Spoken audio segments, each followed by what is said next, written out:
Welcome back, everybody. We appreciate you being here for the second half of Local 3 News at 4. Chattanooga Mayor Tim Kelly joins me here in the studio. We've got a lot to talk about, as we always do. Thank you for coming in to be with us. Always. Happy to. Know you've got a big ball game to attend tonight, as do many of you. Indeed. It's going to be cold, but it's going to be fun. We'll keep you warm here for a few minutes anyway before you get out to Findlay. Invest Chattanooga is a program we want to talk about to create more affordable housing in Chattanooga. How do you think this funding might help our residents? Well, it'll help get more projects built. It's a bit in the weeds because it's a mezzanine debt fund, a revolving debt fund to get new projects built that might not otherwise pencil because developers don't make as much money on affordable housing projects because they're affordable. So this will help make those happen.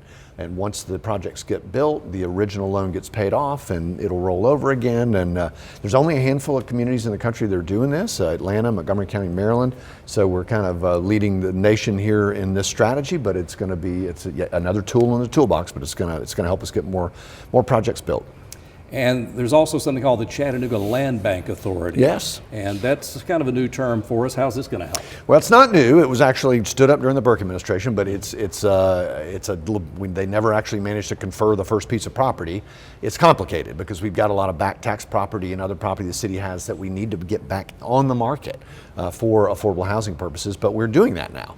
We've reconstituted the authority and we've conferred the first pieces of property. We've got about 50 more in the queue, so we will donate the land or the property provided the developer guarantees that the property remain affordable. So yet another tool, but these things are happening and it's moving the needle.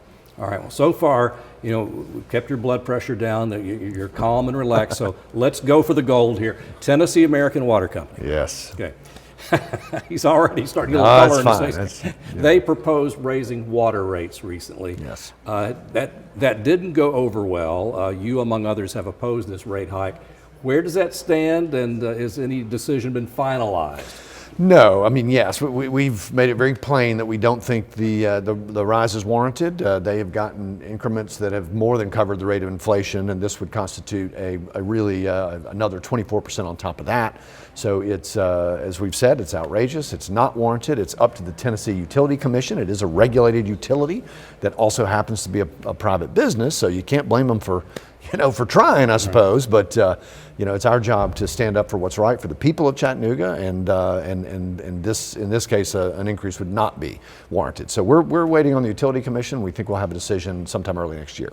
And for those people watching, let's face it, we've had a lot on our plates this year with the election and so many other news events and distractions. There may be somebody saying, okay, I didn't know anything about this. Is there anything I, the resident, can do or say to get my opinion in? Yeah, you can write your state representative, write to the delegation, your senator, your representative at the state level, and they can certainly filter that feedback through to the State Utility Commission.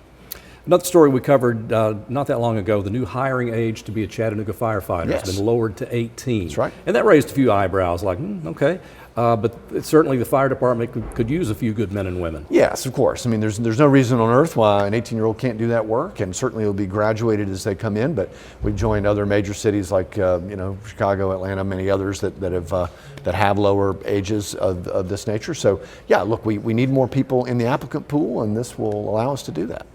And this is a little bit off topic here because we don't usually talk politics when we chat, but we do have a city election coming up. Sure. There is a qualifying period for candidates for mayor and city council. It's been interesting to me. There seems to be additional interest, maybe more than usual, in some city council seats. Do you encourage people to investigate that? Because we're always complaining about what you all do, but now we have a chance to participate. Well, look, I mean, in general, we've tried very hard through Chatham Matters and other things like that to get people more involved in local politics, because we believe, and wouldn't surprise you to learn at City Hall, that local politics matters as much to quality of life as certainly what happens at the state and national level. Good roads, good schools, good jobs. Those things are all local. We want people to participate. So we're not actively engaged in trying to get people to run. I think we've got a great slate of people in city council now, but it's a good thing, right? I mean, this is why we have elections. And so the more people are interested in local politics and want to run, I think that's a good thing. Well, me too. I'm always disappointed when I see one or two candidates running. I'd like to see, a field to choose from. Sure. Finally, I was on Facebook on the Chattanooga Mayor's page, and I saw your Spotify Wrapped list of 5 favorites. Yeah. And do we have those a list out there on the one? Yeah, Oh, this is Lord. fine. I see Yeah, Joan you Arma got me. Trading. I see Dr. John. Yeah. You know, I see, frankly, a lot of people who were on the radio back when I was on the radio decades ago. So you have quite a varied list I there. have an odd musical taste. I'm an old, I've been a drummer since I was a kid. I've been in a few bands over the course of my life. And, everything from old country like Coulter Wall. Joan Arma Trading is a great artist a lot of people don't know. Love reggae. So, my musical tastes are all over the place, as you can see. Well, that's a wide and Yeah. varied list, and speaking as an old 70s DJ, there's some good stuff on there. Thank you. You can discover if you haven't already, Yes. you young folk. All right, thank you very much, Mayor Tim Kelly. Appreciate Thank you, Hope David. to see you back here soon, and happy holidays. to Always you. a pleasure. Thank you, sir. Cindy? Yep.